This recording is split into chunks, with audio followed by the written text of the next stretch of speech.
सी times के इसी संवाद कार्यक्रम में दोस्तों आज हमारे साथ हैं एडिशनल एसपी सोनाली दुबे। हम आपका स्वागत करते हैं और आज महिला दिवस है जी। और उसकी बहुत सारी शुभकामनाएं।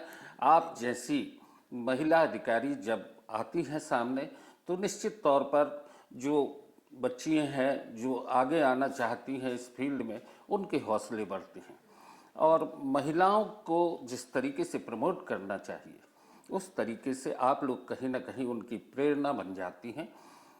आज महिला दिवस पर जी। सबसे पहले तो हम आपसे चाहेंगे कि क्या संदेश देना चाहती हैं? अ, मैं सिर्फ यही कहना चाहूँगी आज के दिन महिलाओं को कि हमने काफ़ी संघर्षों के बाद ये स्थान प्राप्त किया है और अभी हमारा संघर्ष आगे भी बहुत बड़ा है। काफ़ी लंबा दूरी तय करना है और संगठित रहकर, जागरूक रहकर और एक अच्छा इंसान बनकर ही ये प्राप्त किया जा सकेगा। सो अपनी इस जर्नी को एंजॉय करें और सभी अपने सपनों को शीघ्र पूरा करें। अब आते हैं एक पुलिस अधिकारी के तौर पे हम आपसे बात करना चाहेंगे। महिलाओं पर होने वाले अपराध, उन पर उनके साथ जो हिंसा होती है, जिस तरीके से वो कहीं ना कहीं एक भय और खौफ में रहती हैं, उनको किस तरीके से सामने आने की ज़रूरत है? जी। मैं सबसे पहले तो ये बताना चाहूँगी कि भारत में महिलाओं को लेकर जो अब कानून बने हैं वो कानून अन्य देशों की तुलना में काफ़ी मजबूत तरह से जो है वो बनाए गए हैं। भारत में जो महिलाओं की सुरक्षा के लिए बने कानून हैं उसमें मात्र उन्हें ये बताना होता है कि किस व्यक्ति ने उनके साथ घटना किया है। उसके बाद बर्डन ऑफ प्रूफ जो होता है वो आरोपी के ऊपर होता है। ऐसा बहुत कम देशों में जो है व्यवस्था पाई गई है। तो भारत में ये प्रयास तो किए जा रहे हैं। जैसे आप देखते होंगे डोमेस्टिक वायलेंस करके एक नया एक्ट आया 2005 में, क्योंकि महिलाओं को जब बार बार बोला जाता था तुम अनपढ़ हो, तुम घर में ही रहने लायक हो, तो एक तरह का डिप्रेशन इन शब्दों से आता था। इस तरह की हिंसा को किसी क्राइम की परिधि में बांधा नहीं जा सकता था। इसीलिए डोमेस्टिक वायलेंस टाइप के एक कानून ने जो है वो जन्म लिया था। तो महिलाओं को सुरक्षित महसूस कराने के लिए मुझे लगता है भारत में कई तरह के कानून बने हैं और प्रयास लगातार इसमें जारी हैं। हर शीर्ष के पदों पर महिलाएं भी लगातार अपनी जो है वो जा रही हैं, उन पदों को हासिल कर रही हैं। ये भी इस बात के लिए जिम्मेदारी तय करता है कि महिलाएं जब जाएं तो उन स्थानों पर उन्हें अपनी महिलाओं को देखकर एक सदृढ़ता का एहसास हो। जैसे अगर कोई महिला एफआईआर लिखाने पुलिस स्टेशन आती है और अगर उसे महिला ऑफिसर ही मिलती है तो वो अपनी बात को ज़्यादा सहज तरीके से बोल सकती है। तो ये सारे प्रयास सरकार के स्तर पर तो हो ही रहे हैं। मुझे ऐसा लगता है कि महिलाओं को सशक्त होने की किसी कानून की दायरे की ज़रूरत नहीं है। महिलाएं तो स्वयं बहुत सशक्त होती हैं। इसीलिए कहा जाता है कि एक महिला ही एक बच्चे को जन्म देती है और जब बच्चे को जन्म देती है तो 120 फ्रैक्चर के बराबर दर्द उसको एक एट ए टाइम होता है और इतना दर्द कोई पुरुष नहीं सहन कर सकता। तो ये तो प्रश्न ही नहीं है कि महिलाएं सशक्त हों। प्रश्न इतना है कि वो जो हैं वो महसूस कर सकें और वो भी पुरुषों के भांति अपने सपनों को पूरा कर सकें। इसके प्रयास जो हैं वो किए जाने की आवश्यकता है समाज में और मुझे लगता है कि इसमें हम प्रयास कर भी रहे हैं और बहुत जल्दी हम इन आयामों को पा सकेंगे। ये जबलपुर जो शहर है, संस्कार धानी, जी। रानी दुर्गावती का इतिहास है यहाँ। बिल्कुल। रानी अवंतीबाई का भी इतिहास है और सुभद्रा कुमारी चौहान चौहान। यहाँ पर हैं और बहुत सारी महिलाएं यहाँ से आगे निकली। मधु यादव हॉकी खिलाड़ी थी जो कि जी। भारतीय हॉकी टीम की कप्तान भी रहीं। जी। लेकिन अभी जिस तरीके की स्थितियां कुछ कुछ देखने में आई, कुछ दिनों से ये देखने में आ रहा है जी। कि कॉलेज लेवल पे महिलाओं को, छोटी बच्चियों के साथ जिस तरीके से जो विकृतियां सामने आ रही हैं, जी। उसमें आप किसको दोषी मानती हैं? आरोपी बच जाते हैं, आरोपियों को कहीं ना कहीं वो सबूतों और साक्ष्यों के अभाव में खुलेआम घूमते मिलते हैं, तो वो एक कहीं ना कहीं भय बना होता है। जी। ये बिल्कुल सही है कि महिलाओं के साथ जो हिंसाएं और अपराध हम देख रहे हैं वो सामाजिक विकृति का परिचायक है और इसके लिए जिम्मेदार तो सभी लोग हैं। समाज पूरा ही इन इस तरह के अपराधों के लिए जिम्मेदार होता है। जहाँ तक रही व्यवस्था की बात, जिसमें कानून व्यवस्था और न्याय व्यवस्था की बात हो, तो पुलिस इस तरह के अपराधियों पर शिकंजा कसने के लिए समय समय पर सारे जो लॉज हैं उनको इन्फोर्स करती हैं, उन्हें अरेस्ट भी करती हैं, कोर्ट तक पहुंचाती है। कोर्ट में भी जो हमारे गवर्नमेंट एडवोकेट्स होते हैं वो इन सारे कानून के दावपेचों के साथ ये प्रयास करते हैं कि वो पक्ष जो है वो शासन का उचित जाए और व्यक्ति को सज़ा मिले। पर कुछ केसेस में ये देखने में आता है कि कानून की खेल में वो ज़्यादा भारी हो जाते हैं और कई बार छूट जाते हैं। परंतु मैं आपको ये इंश्योर करना चाहूँगी कि अगर कोई व्यक्ति क्रिमिनल है तो शायद अगर छूट जाए एक बार, लेकिन ये तय है कि वो अगली बार नहीं छूटता है। और कानून में जितने भी लोग हैं बैठे हुए वो सब ये चीज़ें देख और समझ रहे हैं। मुझे ऐसा लगता है कि सामाजिक रूप से ये जो परेशानियां इस समय हम देख रहे हैं कि नवजात बच्चियां हैं या 9 महीने की बालिका के साथ भी घटनाएं हो रही हैं, 60 साल की महिलाओं के साथ भी घटनाएं हो रही हैं, ये कानून और न्याय का विषय तो है ही, लेकिन सबसे ज़्यादा इस पर ज़रूरत है कि हम फैमिली को स्ट्रेंथन करें, हमारी जो वैल्यूज़ हैं उनको स्ट्रेंथ करें, भारत की जो संस्कृति है उसको ध्यान दें। तो मुझे लगता है कि इन चीज़ों पर कंट्रोल हो सकेगा। क्योंकि सबसे ज़्यादा जो देखने में आ रहा है कि ये जो नया कल्चर आया है, हम नई जनरेशन को देख रहे हैं और वो मोबाइल पर जिस तरह की चीज़ों के साथ जुड़कर एक वर्चुअल वर्ल्ड में जीते हैं, जो आभासी दुनिया है नहीं, लेकिन उनको आभास कराती है कि है। इस तरह की दुनिया के कारण ये मानसिक विकृतियों के रूप में चीज़ें आ रही हैं। इसके लिए एक्चुअली समाज में लोगों को अब जागरूक होना पड़ेगा और साइकोलॉजिस्ट और काउंसलर्स की बहुत इम्पोर्टेंट भूमिका मैं आगे देखती हूँ।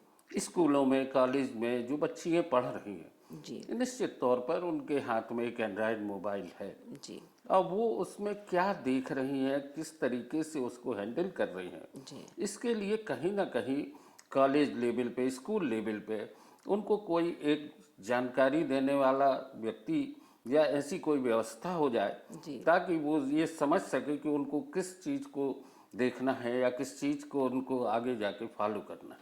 जी, बिल्कुल सही है। आपको ये जान के बड़ा खुशी होगा कि हमारे यहाँ मध्य प्रदेश में जो हमारे नए डीजीपी महोदय हैं, उन्होंने साइबर अवेयरनेस को लेकर बहुत सीरियसली मुहिम चलाई है। पुलिस हर स्कूल, कॉलेजेस, हर इमिनेंट प्लेसेस पर जाकर ये समझाने का प्रयास कर रही है कि आप जब वर्चुअल वर्ल्ड की बात कर रहे हैं या आप सोशल मीडिया की बात करते हैं या आप इंस्टा की बात करते हैं, तो आपको पता होना चाहिए कि आपको जो इसके बारे में जो एक लिटरेसी होती है, एक जागरूकता होती है, वो क्या है। तो पुलिस इस क्षेत्र में कार्य तो कर ही रही है, पर अगेन जैसा मैं कहूँगी फिर से, हमें आगे मुझे लगता है फ्यूचर जो है वो काउंसलर्स का बहुत इम्पॉर्टेंट होने वाला है, साइकोलॉजिस्ट की बहुत ज़रूरत पड़ने वाली है।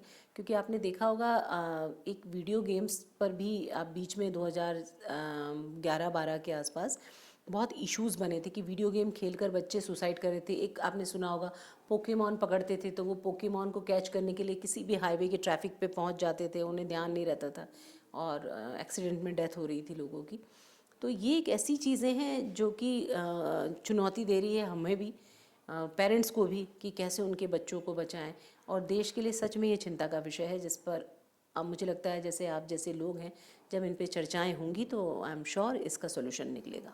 इस समय आप शहर की ट्रैफिक व्यवस्थाएं देख रही हैं। जी लड़कियां, महिलाएं बहुत तेज़ी से निकलती हैं और शहर के ट्रैफिक में एक अपनी भागीदारी जो उनको एक रफ्तार में आना चाहती हैं, जी वो रफ्तार में है। इसके बीच में सड़क पे कभी न कभी उनके साथ छेड़छाड़ जैसी घटनाएं हो जाती हैं। जी। उनको रोकने के लिए क्या प्रयास हो रहे हैं?